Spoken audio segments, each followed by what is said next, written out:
সম্পর্ক খারাপ হওয়ার একটা মূল কারণ কি বলতো? মুখের ভাষা। কখনো যদি স্বামী স্ত্রী কিংবা কাপলদের ভিতরে ঝগড়া বা অশান্তি ঝামেলা হয়, কখনো মুখের ভাষা খারাপ করতে নেই। কারণ একটা মুখের ভাষা মানুষটাকে তোমার মন থেকে ছুঁড়ে ফেলে দিতে পারে।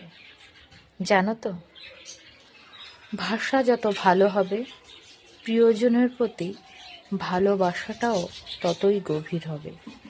আসলে সম্পর্কের ভিতরে যখন ঝামেলা হয়, তখন মানুষ বিভিন্ন ধরনের রাপ ভাষা বলে গালিগালাজ করে মানুষের মন থেকে নেমে যায়। সেটা মানুষ বুঝতে পারে না। তাই যদি ভালোবাসা বা সম্পর্কে টিকিয়ে রাখতে চান, তাহলে মুখের ভাষাটা ঠিক রাখুন, তাই না?